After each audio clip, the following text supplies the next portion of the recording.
this project was undertaken with the notion of uh, was trying to shed some light on a subject that I had come across accidentally, and it involves science and journalism. Now, I'm interested, as I think most people probably are, kind of in the idea of journalism, not so much in being a journalist, but in what we see and how much is it vetted and how correct is it. And so, at any rate, I heard about a story, and so I looked into it, and this was the result of it. Um, in I'm going to start really sort of at the start of the story, which isn't at the start of the journalism part, but uh, the story really kind of starts whenever a man named Michael Frinklick uh, immigrated to the United States, but he didn't. He immigrated to Israel first. This is in 1971, I believe. Let's see, 47, 23. At any rate, it was a small window of opportunity to get out of the Soviet Union for Jews because prior to Stalin persecuted the Jews very seriously, and of course that created an atmosphere where they were just sort of outcasts and not necessarily persecuted, but they were not welcome. And part of it had to do with the government was not just uh, anti-Judaism; they were sort of anti-religion. Period. And so they were kind of outcasts. But his mother was a physician, and his father had he was Ukrainian. I can't remember how they got together, but at any rate, they had a small window of opportunity to get out of Russia. So they did. They jumped on a plane, and the story that I heard about it is kind of revealing and sad. Even after they were out of Russia, the plane stopped somewhere, and they had to make a final check. Now, they had been given, they couldn't take any of their own money or own possessions at all. So they were given, I believe it was $100 US, I believe. But anyway, they were given a certain amount of money, and they could wear, their clothes, I suppose. But um, problem is, whenever they landed, um, his grandmother had to give up a piece of her jewelry, which had been her mother's, and it was very sad for her. So they just left, and they just had nothing. They landed in Israel and had nothing. Well, Michael had been when he was in Russia, he'd been kind of an academic star, and this was due to his mother, who knew that quite often the young men were educated and then sent off to fight somewhere, and they were never heard from again. So she made sure that he got in a 10-year school. Now, back then, the normal school was 10 years, but they were moving it up to 11 years. Um, and the problem is the guys who went through the 11 years then went immediately into the military or some kind of government service. She wanted to avoid that. So she got him a special dispensation to get in a year early. And he finished his 10 years. And that was like finishing high school.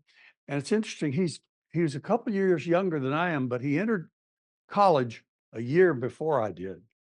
So he did very well. Now, part of it was a training in metallurgy and in metalworking, which turned out, as it happened, to be very useful to him later.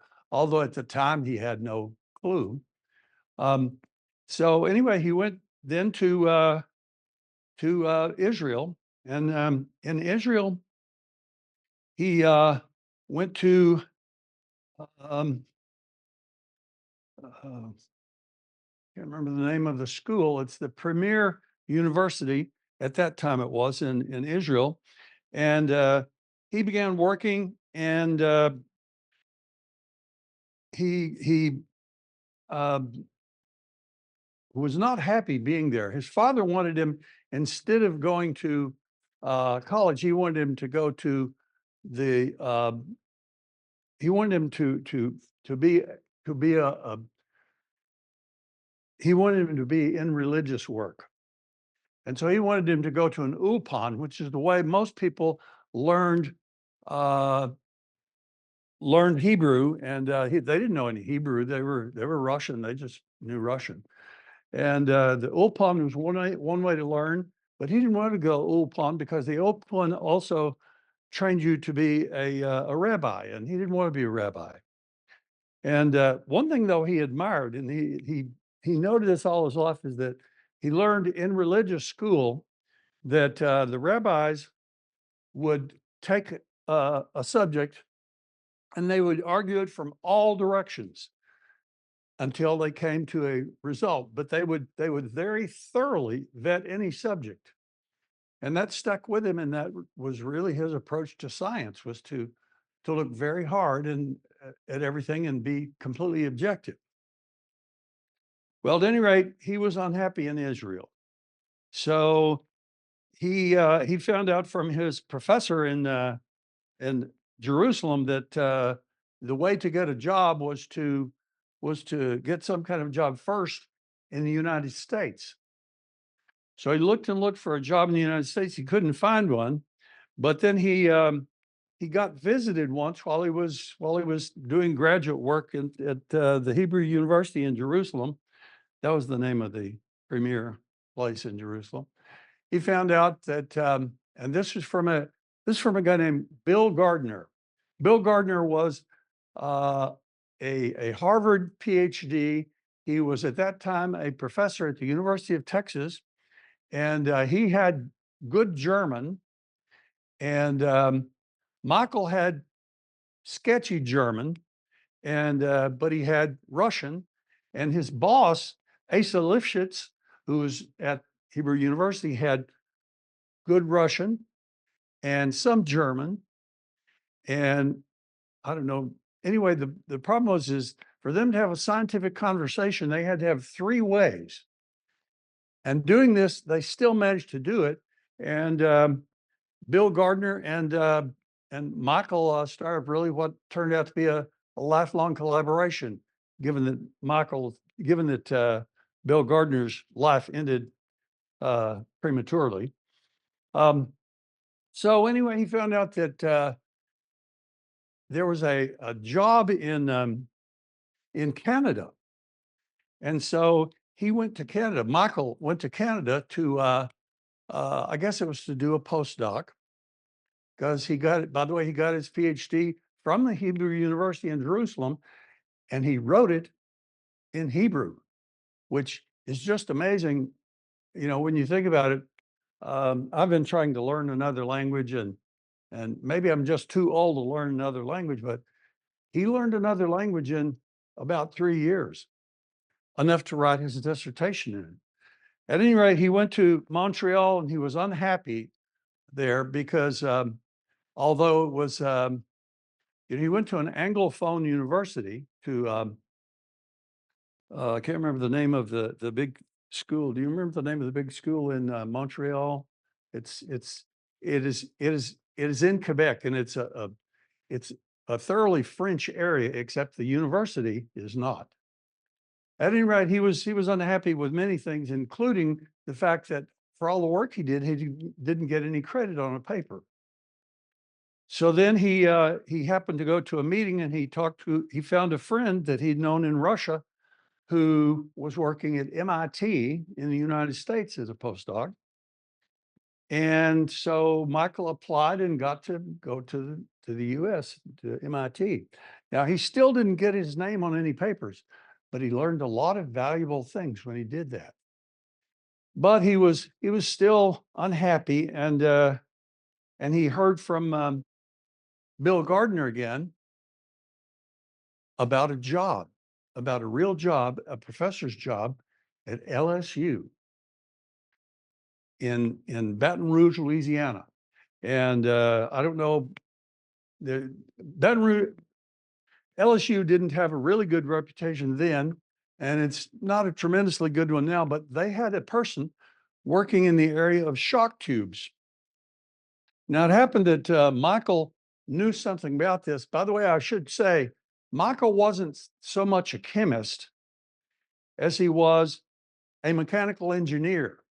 Now, I was saying that he was actually a very good chemist, but his interests in this shock tube business went to the fact that there's a scientific instrument called a shock tube with which you can do a chemical reaction and you can look at certain aspects of it and you have an advantage over almost any other way you can look at a reaction. Now, it has to be gas phase and high temperature, so that's not so many reactions are really that you want that kind, but basically you have a thin diaphragm at one end and you pressurize the tube to a very high pressure, and at some point you puncture the membrane and stuff rushes into the chamber and you get instantaneous mixing and instantaneous high, and I'm talking about 1,000 degrees temperature.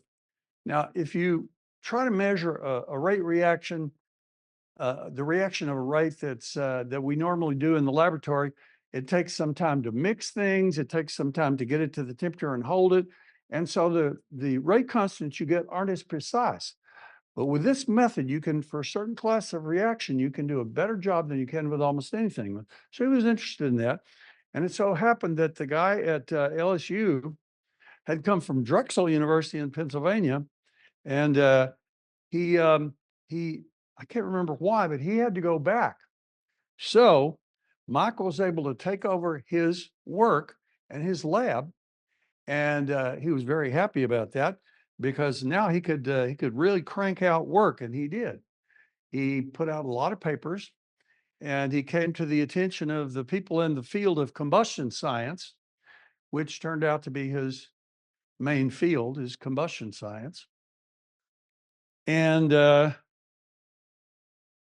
whenever he came to the attention of so many people, the real heart of the combustion science world was at Penn State in State College, Pennsylvania. I don't know if you've been to Penn State or know Penn State. You probably know more than anything for football because they had a great football team for a long time, and then their coach was got in deep trouble. But at any rate, the Penn State Nittany Lions was a big national presence, but nobody thought of them very much except those who were interested in combustion science because it was the heart of combustion science country. And so Michael got a job there, and then he was really able to do well. And he at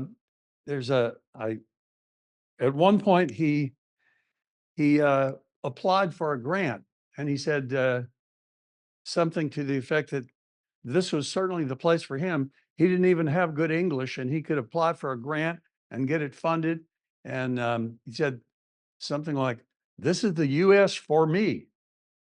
And so at any rate, he went on then, and he became quite successful. Now, when he was at LSU, though, he did some experiments which turned out to have a big effect on not only on his career, but on combustion science in general.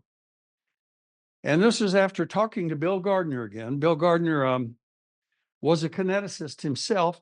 In other words, he measured the rates of reactions. And we talked about kinetics in class the other day, so they know what I'm talking about. At any rate, Bill Gardner thought that he could somehow measure the rate of formation of soot, which is a big concern in combustion science. Imagine combustion science, by the way, who cares about combustion science? Internal combustion engine people do. And at that time, which was well before Tesla's, the car industry was located in Detroit, and there were many combustion scientists, and they wanted to make combustion more efficient. They wanted to minimize the amount of soot because it's a pollutant and it's dangerous in many other ways. And they didn't even know what the structure of soot was. If you take a picture of soot, in a photomicrograph, it's clear that it's made of spheres. and some of the spheres stick together in chains, but nobody knew quite what the chemical structure was, and they knew a lot about it. And as early as, I guess, some mid-19th century, people knew that soot was bad for you because the chimney sweeps in London got scrotal cancer. And this was finally attributed to soot. And later on, many years later, when methods were developed to look at the structure of very small objects with X-rays, it was learned that soot appeared to be in the X-ray spectroscopy world. It appeared to be stacks of flat plates, and yet arranged in a sphere, and with molecular weights, up to 1 million, perhaps, different sizes, but they seem to be conglomerations of flat plates into a sphere. And so that's all that Michael had to go on then. But there was another piece of evidence now was that by this time, they knew just a little about cancer-causing materials. And the first known cancer-causing material was something called a polyaromatic hydrocarbon, which is known to be in soot. Polyaromatic hydrocarbon is something that has a structure kind of like suggestive of Buckminsterfullerene, and can go on and on for many layers. And this is really the structure of graphite. And people knew by that time what graphite was like. Graphite was just all carbon.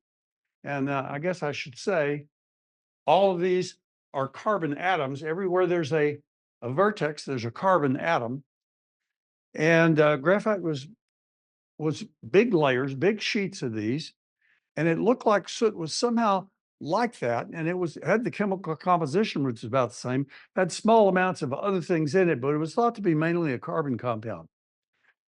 Now, and Michael knew all about this. And so he surmised that the formation of soot would be,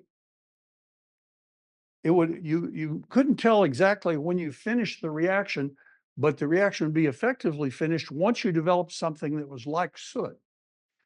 And the problem was there were so many reactions that contributed to making this kind of structure that he had 600 reactions in his first model.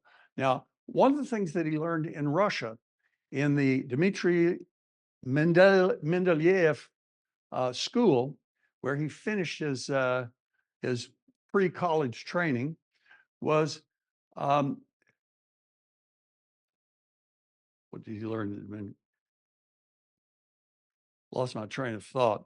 At any rate, he was aware that if you made these compounds, that you had to model it somehow. So he was a modeler, and we talked about modeling a little bit in our class, where you take a few reactions and you put them together and you make differential equations out of all of them, and you can start it where you want to, and you can see what the result is in time. You can see how it develops in time. Well, that's what Michael did to try and find out what soot was. Now, people didn't think it could be done. Bill Gardner thought that Michael had the skill set to do it, so he encouraged him to. And so in 1985, remember Michael had been here now, let's see, he came in 71, 14 years. He was in his mid-30s then. Is that right? He's just about 30. He reports the results of a model experiment, which he says tells him how soot is formed. And he noticed that whenever he put all these 600 reactions into his computer, at first, just nothing happened. It just didn't seem to go the right way. So finally, he did something counterintuitive. He picked a reaction which he didn't have in his original set of 600, which didn't intuitively seem like the thing you would that it would work, and yet it did one critical thing. And it turned out that he could tell after he put that reaction in that all of a sudden he was able to form lots of product. And by product, I mean that ending point, which he took to be the formation of soot, which is when the molecular weights of the products begin to be very high. And he could make a bunch of products. And there's a picture. Where's the book? I had the book out. So, oh, here it is. Since we have such a small group, I'm going to be able to just show you kind of. Okay. See, here are some of the structures that you can make. And I haven't drawn these in normal chemical fashion because I'd be putting in all the double bonds, but these are just the structures of the network. And let's see. So anyway, those are the smaller ones, but they can get up to rather large dimensions. Oh, I should have showed these guys, but I didn't. All right. At any rate, there was lots of controversy about this. The people in the combustion science community were not convinced, but they gradually came around to it and they became convinced. Now, there was still the problem, and the problem remains to this day, of what is the basic point that you have a common structure in soot. In other words, what is the real structure of soot? And because that lingered on, another thing happened. Same time, 1985, within just a couple of weeks, a group from Rice University in Texas and from the University of Manchester reported that they had found a new molecule. And it was it had 60 carbon atoms, and they were arranged just like the surface of a sphere.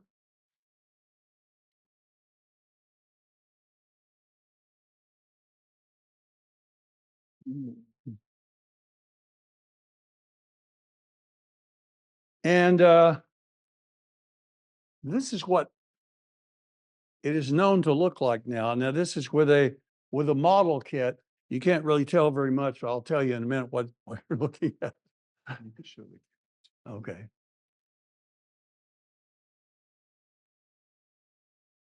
Okay. I get it. Now, if I showed you, and I have in here also a picture, but I'm not going to try to do that, of that structure next to a soccer ball, you would see that everywhere 3 seams meet in a soccer ball, there would be a carbon atom. That's the same structure as a soccer ball. Now, the people in Houston, whenever how did they come upon this striking conclusion? Well, first of all, they did a different experiment. They weren't doing shock tube experiments. They were taking a high power laser and blasting a block of graphite with the laser. And then they had a mass spectrometer hooked to that, and they could see what the molecular products are from that. Now, I don't know if you know what a mass spectrometer is, but it is an instrument which is designed to propel fragments, usually over certain distance, but it can be that it curved them. Basically, there's a way to separate them as to molecular weight. And so they discovered that there were little bitty blips all along their their spectrum of 1 carbon, 2 carbon, 3 carbon, 4 carbon, and finally you get to 60 carbon, and wham, you have a big peak at 60 carbons, and then you have 61, 62. So they knew there was something special about 60 carbons. And so they scratched their heads and they kept trying to come up with something that had 60 carbons that were all the same. Now, remember at this time now, I should say a little bit about allotropes. Carbon was thought to have just 2 allotropes, diamond and graphite. So if you had some carbon, there's only 2 things you could have. You could have 3 things. You could have soot, which is sort of messy carbon and just amorphous. But you could have graphite, which we all know, and you could have diamond. This seemed to be an entirely new allotrope of carbon. Now, it's kind of funny because the machine that they used, that the Rice guys and Harry Croteau from the University of Manchester used, was built by Richard Smalley, who was one of the Rice team, and he called it the AP2. I'm sorry, the AP3, because he had first made one, and he was a postdoc at the University of Chicago, and he made one there. And basically what it was to do was do exactly what I've said, is to have a mass spectrometer hooked up to something that was next to it. You blast something with a laser, and the fragments from it go into the mass spectrum, and you look at them. Now, he made one he worked at Exxon for a little while after his postdoc, and he made one there, and he called it the AP2, and he left it there. Well, after he left it there, some of his colleagues there got to work, and they used it, and they saw the same thing that he was to see later, but they didn't say anything about it. They just saw a big peak at C60, and they reported it. So they discovered it first, but they didn't really speculate on it. After all, they were, I can sort of imagine how it is. They were industrial chemists. They'd done their job. It didn't result in any products, but they were shown to working hard, and so they earned their salary. But the guys at Rice were actual scientists. They wanted to know what the heck was going on. And so they used AP3, which he had cloned from what he made for Exxon. And so they all sat down, and this is essentially 3 people from Rice: Robert Curl, Rick Smalley, and let's see who else. Robert Curl, Rick Smalley. I think there were 3 people from Rice. Well, there were 2 graduate students from Rice: Robert Curl, Rick Smalley, and then there was Harry Croteau. Harry Croteau was the Brit. Now, Harry Croteau had met Robert Curl at a scientific meeting, and they became friends. He had a very different background than the Rice scientist. I'll say a little bit about that, but I'm sort of running on and not getting very far in the story. At any rate, they thought about it, and at one point, Harry Croteau mentioned that he had been to the Montreal World's Fair in 1960, and he'd seen the Buckminsterfullerene Dome, and so he said, "It looked like Buckminster Dome, Buckminsterfullerene Dome," and but nobody really thought too much about it because Harry was always popping off about something anyway. It was kind of a wise ass. So anyway, a few days after that, though, Rick Smalley, who was a very impressive person,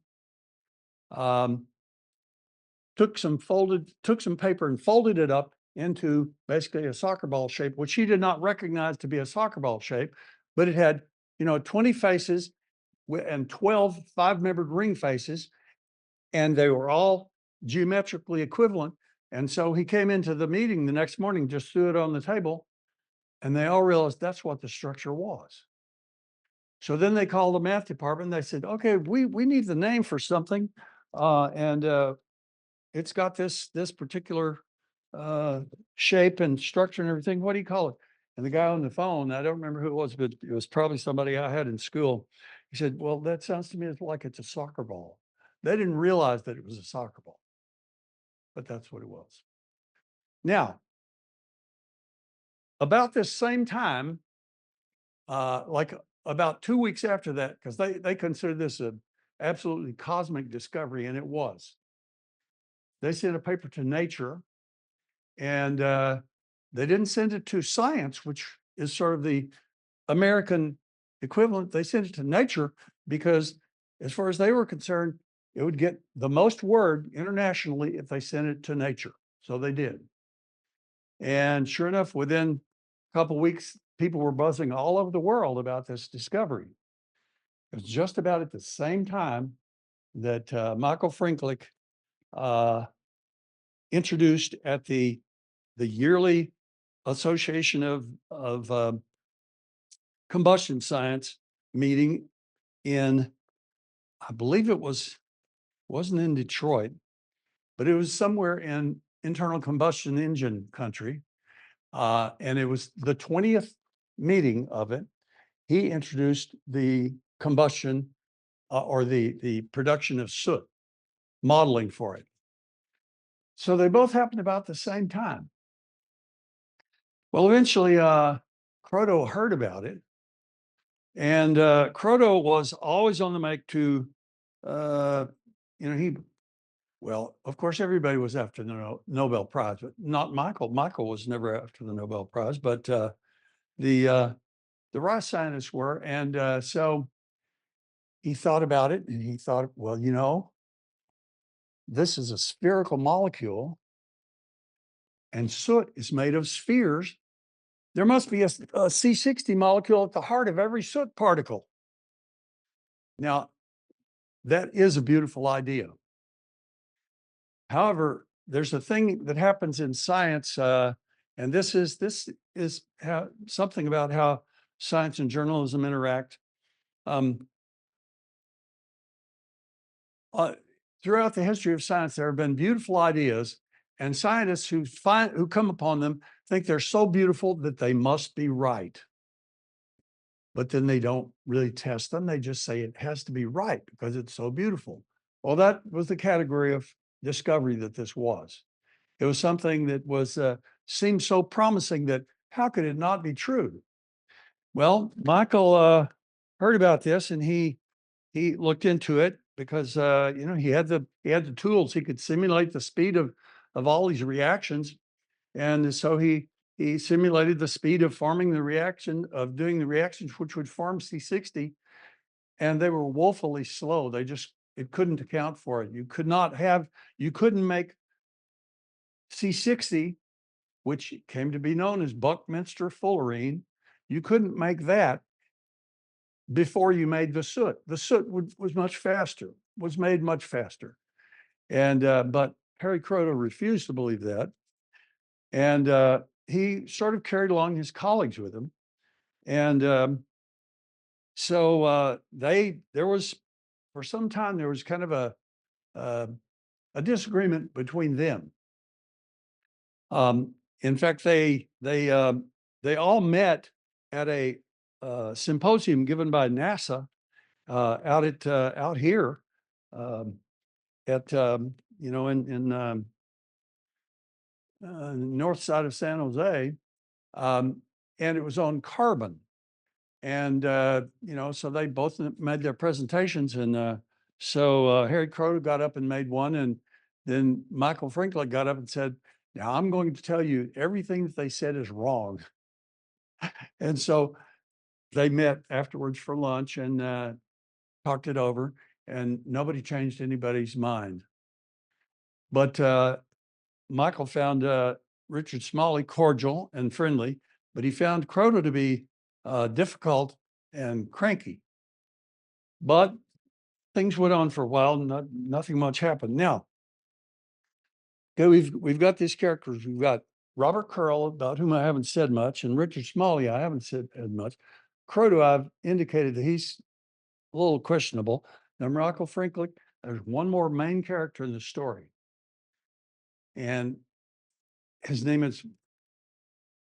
is Baum, B-A-U-M, not Frank Baum of The Wizard of Oz, But instead, he was the West Coast Department of Chemistry, which means to say they had one person on the West Coast for Chemical and Engineering News, which is the main trade magazine for chemists in the U.S. and really it's pretty important in the world too, but it's nothing like Science or Nature, which span a lot more space. This is pretty much for industrial chemists. And Richard Baum thought that well, this made a good story. Now it happened that Richard Baum, whenever he'd gotten into this, he had gotten connected with Richard Smalley at Rice, and Richard Smalley was very good to him, and he was a fanboy.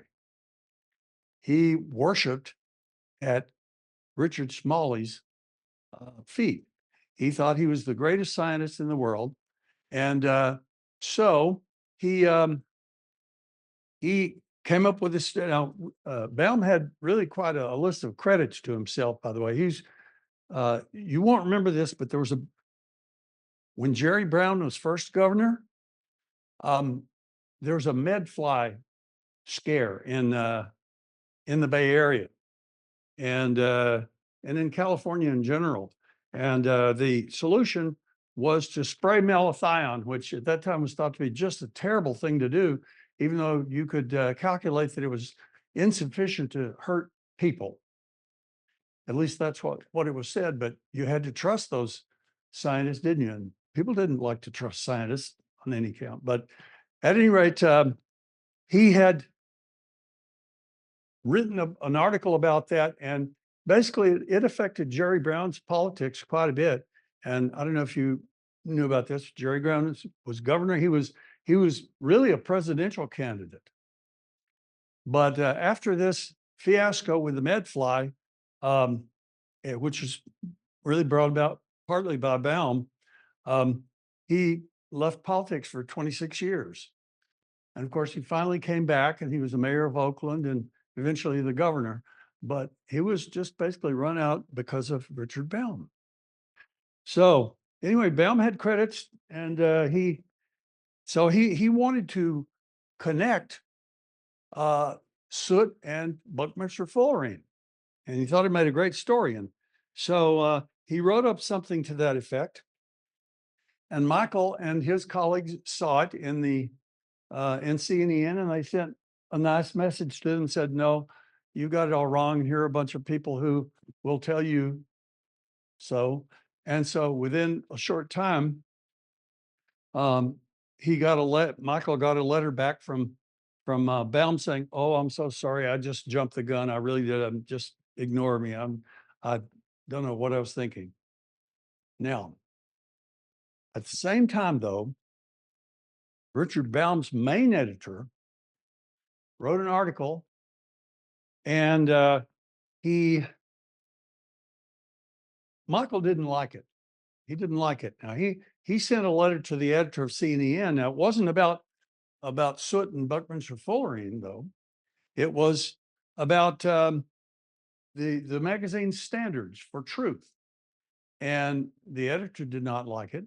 And nobody really quite knows what went on. But after that, and after the contrite letter, which Baum had written to Michael, and this is, I'm going to say,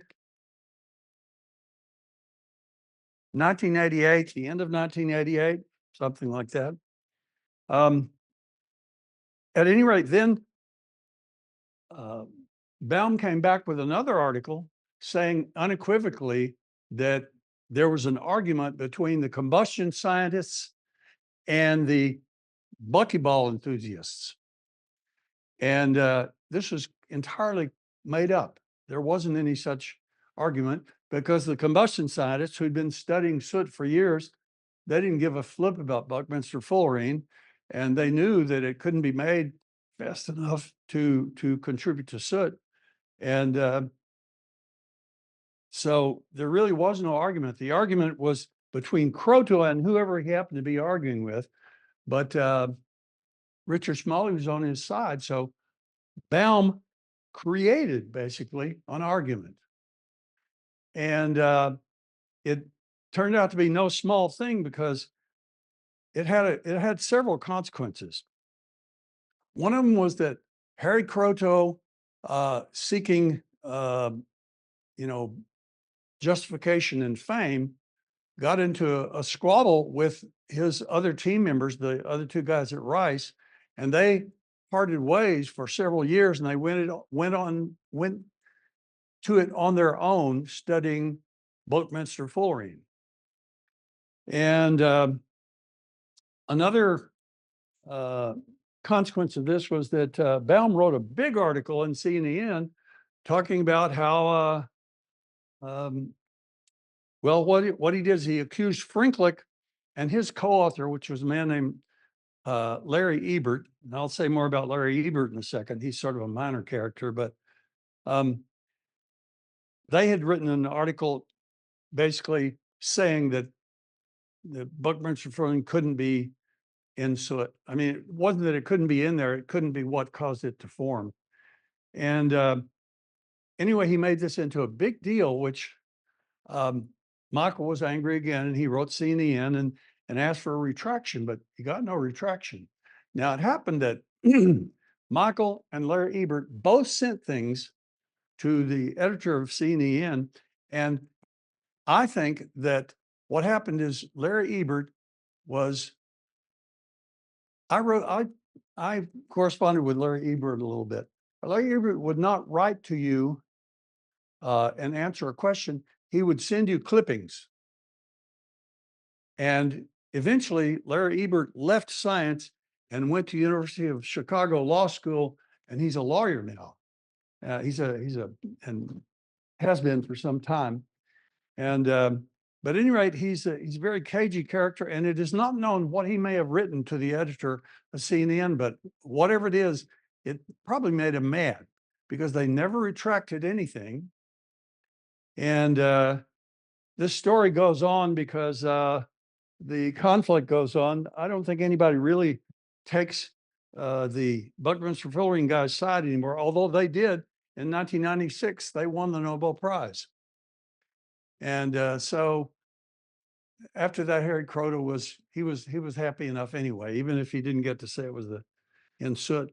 He did get to say that Buckminsterfullerene has been discovered in outer space, which was a big prize for him. And sadly, though, he died a couple of years ago of Lou Gehrig's disease. Bob Curl also died just a few years ago. Now, Bob Curl was a guy that I had in class whenever I went to Rice, and I've never known anyone smarter and really kinder too. He was just a very nice person. And there's and Richard Smalley, he was an interesting case because he died before any of the rest of them did, and he was younger.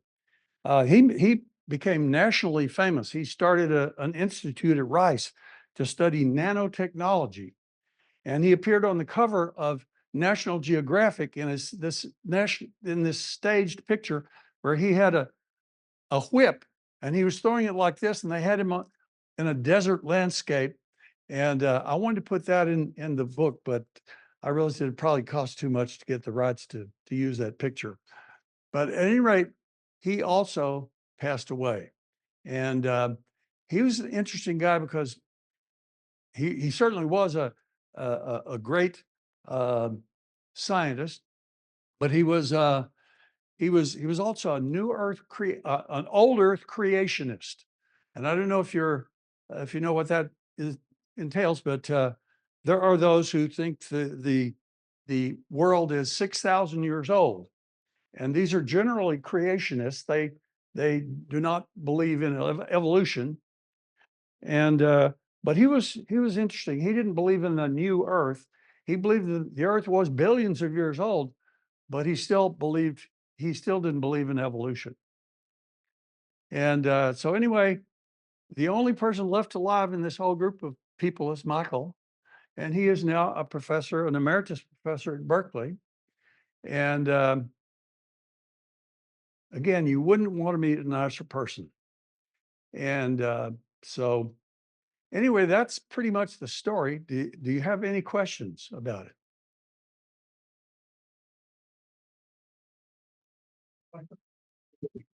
Have to look here and see if there are questions. Oh, questions, anyone?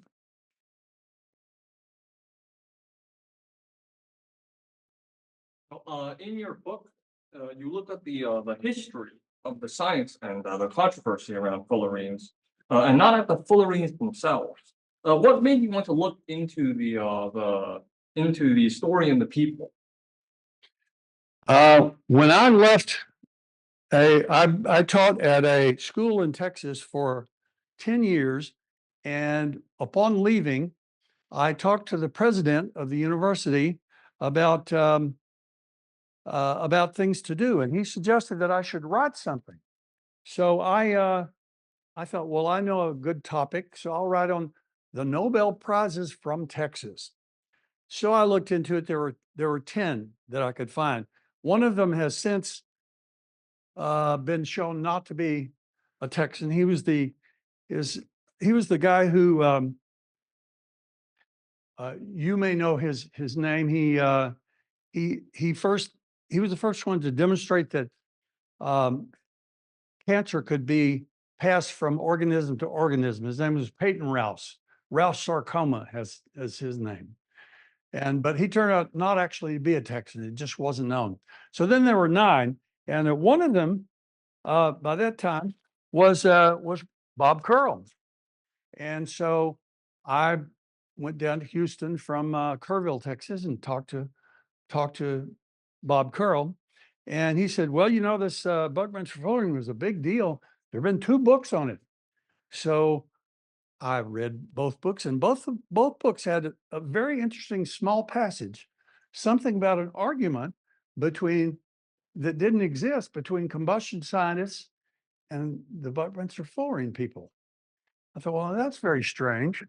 So since I came to the Bay Area a lot, my daughter lived here.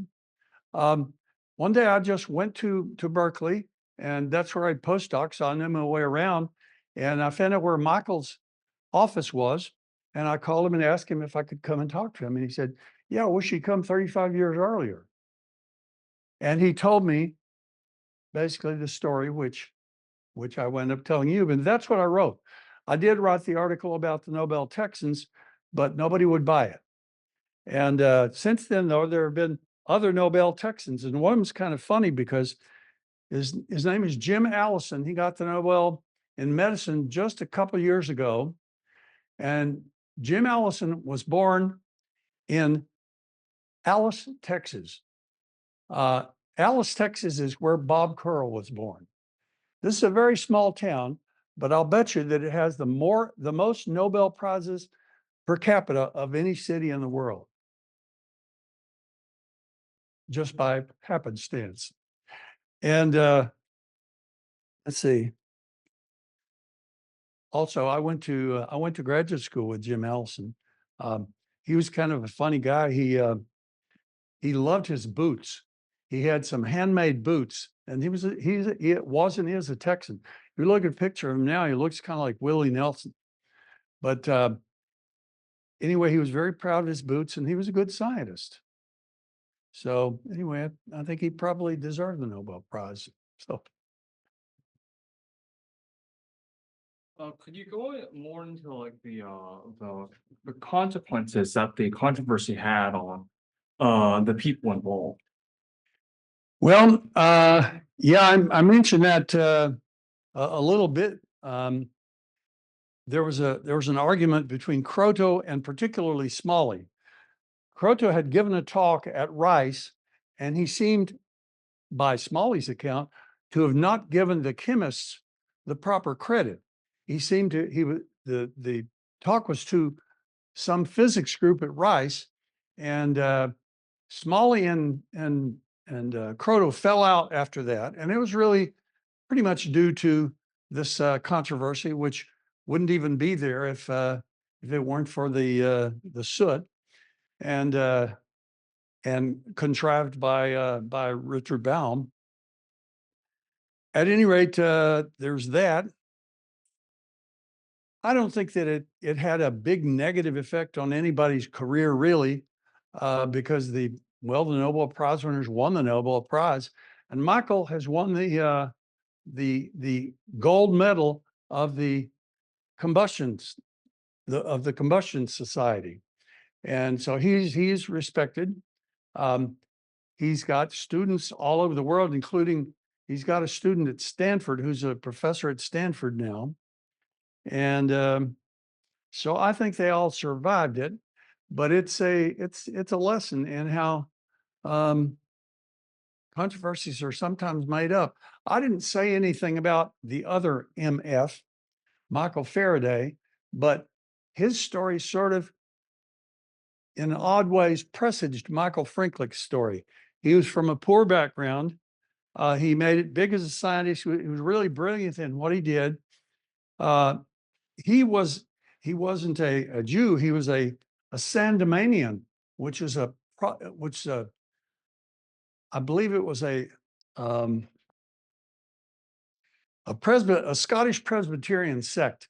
And the thing about the Sandemanians is they believed that just the crucifixion of Jesus Christ was enough to grant all people, regardless of how they behaved, entry into heaven, which of course a lot of the other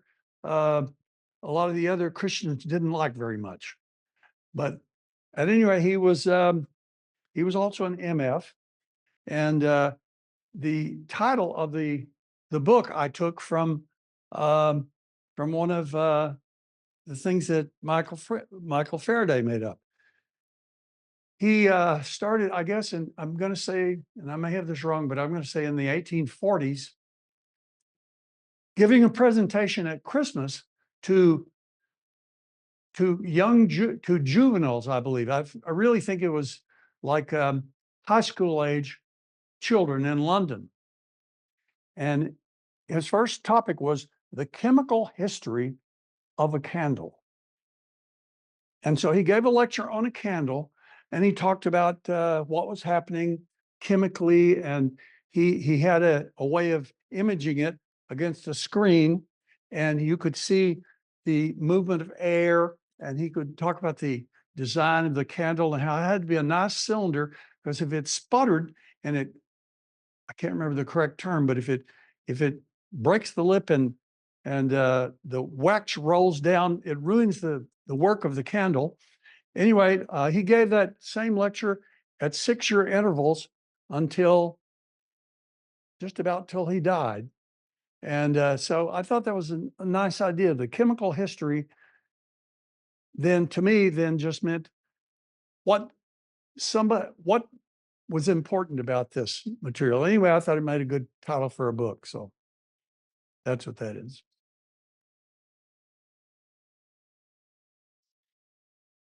Jan, do you have any questions? Yes. From the history of controversy, what are some takeaways that we can learn? What's that? From the history of the controversy of the people we talked about, what are some takeaways that we can learn from them? Well, I think it's that you have to do like the rabbis did, and you have to look at something from every side and then accept the result. And you can't just come in on one side and just say, well, that's the way it is because I believe so, because it's really unscientific. Anything else? I think how much that happens in science. What is that? I was just thinking it's surprising how much that happens or can happen in Yes. science. Very much. I think it's probably, I don't know whether it's more common or less common, but it can be very consequential. And just like lies in all spheres can be. Okay, well, thank you for coming. And we just about timed it perfectly. Okay, thanks very much.